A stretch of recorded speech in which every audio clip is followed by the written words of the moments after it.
هنعمل مع بعض الكيك الرخام او كيك التايجر زي ما انت شايفه كده، جميل جدا. شايفه بعد ما استوى عامل ازاي. هنعمل اشكال حلوه جدا هتعجبك ان شاء الله. بسم الله والصلاه والسلام على اشرف خلق الله سيدنا محمد عليه افضل الصلاه والسلام. ازيكم حبايبي، عاملين ايه؟ يا رب تكونوا بخير وفي احسن حال. النهارده هنعمل مع بعض الكيك الرخامي او كيك التايجر. علشان الجو البرد اللي احنا فيه ده نحتاج كيك وشاي وحاجة للتدفئة كده، وده احسن كيك تعمليه، اقتصادي جدا ومش مكلف وبأبسط طرق. هنعمله من غير حليب ومن غير زبادي ان شاء الله. الطريقة تعجبك معايا.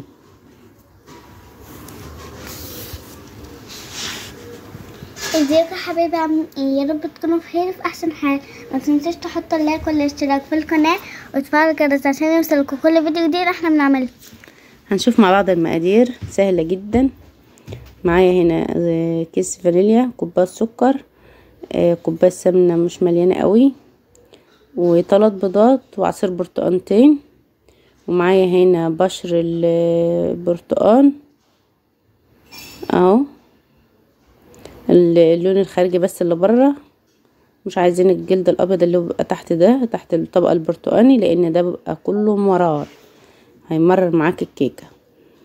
ومعانا رشه ملح كده صغيره، كيس بيكنج باودر. مكونات كلها سهله وبسيطه. هناخدها كده نضربها مع بعض في الخلاط. ناخد البيض والسكر والزيت مع السمنه وعصير البرتقال ونضربهم مع بعض في الخلاط.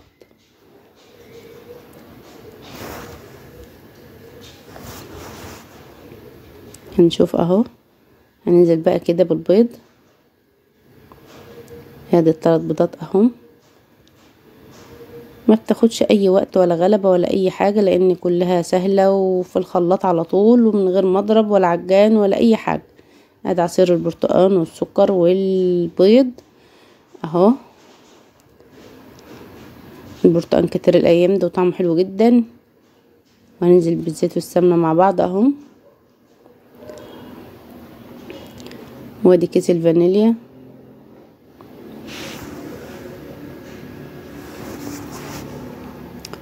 هنحط بشر البرتقال برضو معاهم، بدينا طعم وريحة جميلة جدا في الكيك، تبقى تحفة ما شاء الله. هنضربهم في الخلاط ونجيب بقى الدقيق اهو، ونحط على ذرة الملح كيس البيكنج باودر او خميرة الحلويات. الدقيق ده هنخلاه مرتين وحط عليهم معلقتين نشا عشان الكيكه تكون معانا هشه ويكون ايه مرتفعه وحلو. هنقلبهم كده مع بعض اهو. وهننزل بقى بالخليط السائل عليه. في المرحله دي بقى مش هنضرب بقى كتير، هنقلب بس تقليب خفيف بالراحه خالص، بالراحه خالص كده.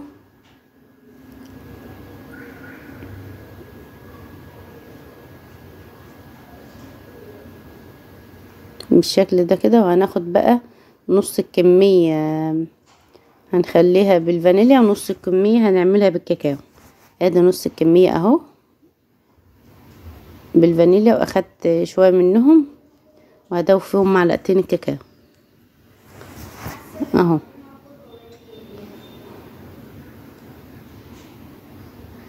تقدري تعملي الخطوة ديتي بشوية عصير برتقال باي حاجة.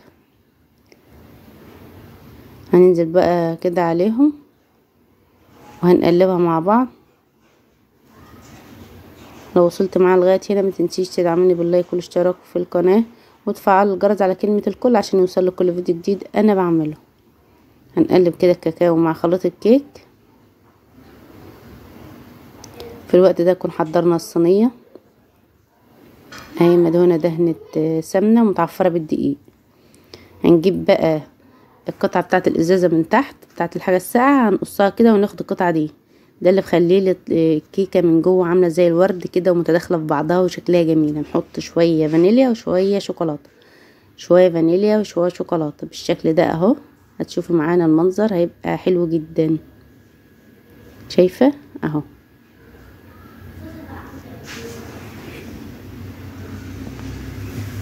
هتنزل بقى كأنها ورد، طبقة فانيليا وطبقة شوكولاتة. شايفة معانا عاملة ازاي؟ الطريقة دي جميلة جدا، بتخلي الكيكة من جوه كلها زي بعضها، مفيش حتة فيها وحتة لا، بتبقى متشكلة كده وجميلة. وقولي لي ايه رأيك في الطريقة دي في التعليقات.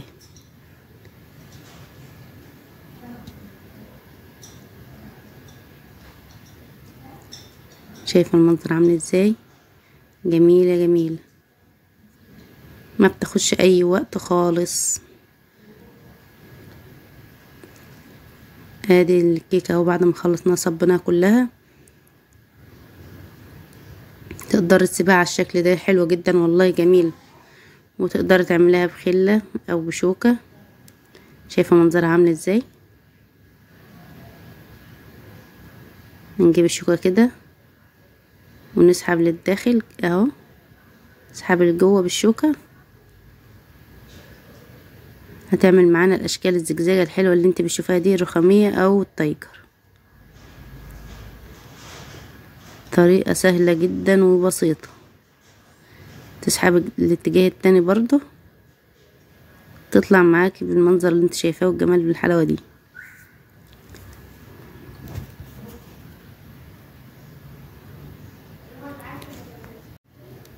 اجمل كيك اقتصادي، كيك بالشوكولاتة والفانيليا، كيك الرخامي حلو جدا. انا كنت بقى سخنت الفرن العادي اهو، وحطيت الكيكه فيه، بوريها لك اهو في الفرن. اهم حاجه تسخن الفرن كويس وتهدي النار، شغلي من تحت بس، وتهدي النار من الجنب لو فرن كبير. ادي الكيكه في الفرن اهي، فاتحه عليها وتستوي، هوريها لك جميله جدا.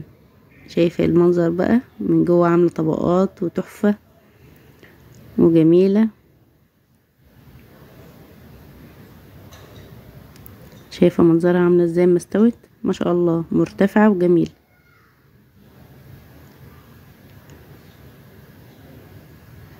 انا كنت حطيت في المكونات ربع معلقه بيكنج باودر ومعلقه خل، بس نسيت اقول لكم عليها.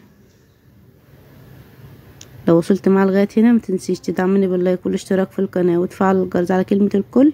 واتمنى طريقه الكيك تكون عجبتكم. بحبكم في الله. مع السلامه، في رعايه الله.